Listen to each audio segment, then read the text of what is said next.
here with the one and only Coach Breadman, Stephen Edwards.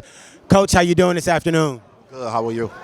Real good. We just saw Gervonta Tank Davis, Hector Garcia weigh in here in Washington, D.C. What are your expectations for fight night? It's going to be a good fight. I think the kid Garcia is coming to win. He got that look in his eye like Tank is going to have to, earn everything he get tomorrow night.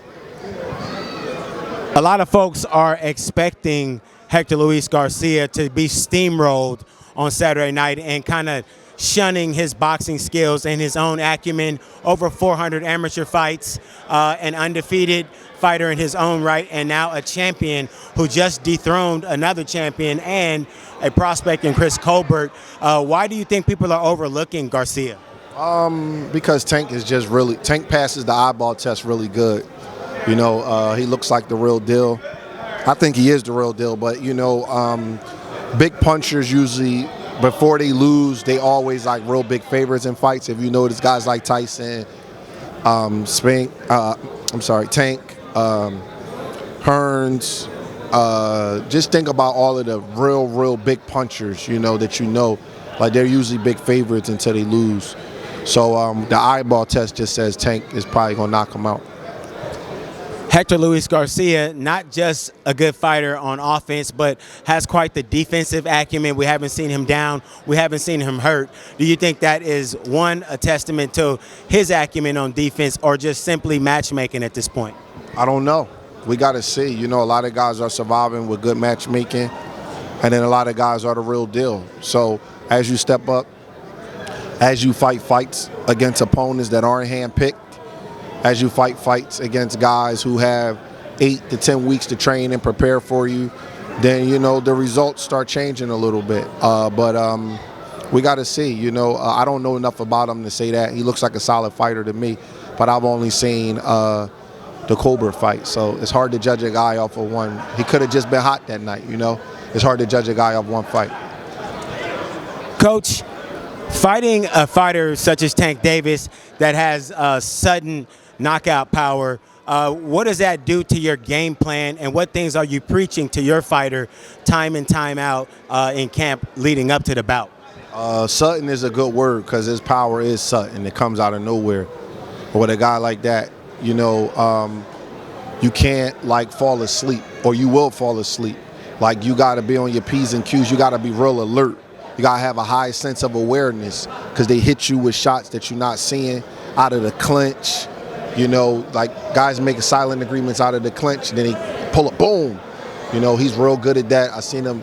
He got a guy in the UK like that. They was breaking him up, and it wasn't even an illegal shot. It was a good shot. But you just have to have a high sense of awareness when you're dealing with a big puncher. And that's what I will be preaching to the kid. Everybody has tendencies. Tank's got little setup moves that he does. You just got to have a real high sense of awareness, man. And your punches have to be real sharp. You can't be all crazy with your punches because you can get countered. With the Raleigh fight, Raleigh was doing real good, man. He was fighting a good fight. I thought he was winning the fight as far as points is concerned. But people only remember the end result. But he overcommitted on the right hand. Tank just ran right to his left hand. You know what I mean? So you got to be careful when you're dealing with a big puncher to not overcommit, make sure everything is sharp, and have a high sense of awareness. But Garcia got a good coach. He know what he's doing. Bob Santos is a good coach. So, hopefully they got the right game plan. We'll see. It's going to be a good fight. When we think about Tank Davis, and we have, he's got a lot of things going on outside of the ring. He seems to be focused. He looks focused. What does that say about Calvin Ford and the kind of way that the ship is being ran over there?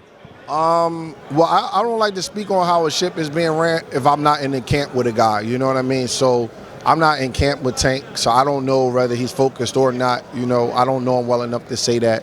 I just know he's a terrific fighter from what I see from the outside. I have been around Calvin Ford a little bit, though, and I think he's a great coach. I think he's real underrated. Anytime you got one of the best pound-for-pound fighters in the world, ever since they was a small kid, and you get them to this point, you gotta get your props as a trainer. So he's a good trainer, man, an excellent trainer, and that's just that, But as far as how they camp is ran, I can't speak on that because I don't be in their camp. Tank Davis, Ryan Garcia already seem to be lined up in the stars. I was with Oscar De La Hoya 2 weekends ago.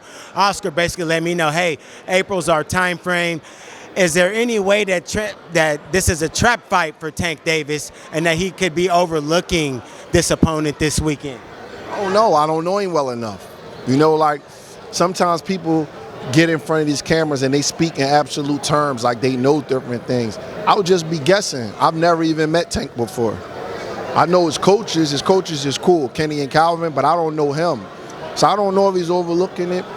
Some guys can function under like chaos, you know what I mean? Like a lot of people around them or outside of the ring stuff. Some guys can function under that and some guys can't. Everybody is different, you know what I'm saying? So I don't know if, you know, if he's overlooking the guy or he's worried about other things. Some people got that ability to just flip the switch. Some people don't. Some guys you gotta lock away, you gotta take their phones and they gotta concentrate on everything that they're doing. So it depends on the fighter. You probably would know more than me, you know what I mean? So I don't know, you know what I mean? He seems to come through when he needs to come through. He seems to have a clutch gene where he's got to this point. People talk about his opponents, but he still got to deliver. He still got to go in there and deliver those knockouts and put the people in the seats and be exciting. So he still got to do everything he needs to do because, you know, everybody don't look as good as he do winning the fights that he wins. You know what I mean? So I can just imagine that he's probably locked in and ready to go. That's what his career has pretty much showed thus far. So we're going to see. But I do think that he's in a real fight. You know, when you got a trainer that's hot with a lot of good guys in the gym and everybody's winning and everybody's on top of you and everything you're doing is being marked down, your sit-ups, your push-ups, your how many rounds you sparring, how much you're doing on this bag and that bag. All that stuff matters. So Garcia is going to fight. You know what I mean? I don't think he's going to win. That's his trainer right there. I'll be real honest. I don't think he's going to win the fight. But I do think that he's going to go out on his shield. I do think he's going to let everybody know that, you know, he came to win. You know what I mean? I think Tank got his work cut out for him. But we'll see. You know what I mean? Tank might clip him in the first round. That's the kind of guy he is. But we'll see. We'll see how the fight goes. Definitely. Well, there you have it, friends. Marcus Hayes with Fight Hub TV, here with the one and only Coach Breadman Edwards. Breadman, we'd like to thank you for your time. Enjoy the rest of the weekend, man, and good luck. Thank you so much for watching this video, and make sure to subscribe for more videos of your favorite fighters over here on Fight Hub TV, and give us a follow online as well at Fight Hub TV on Twitter and on Instagram. We appreciate it, guys.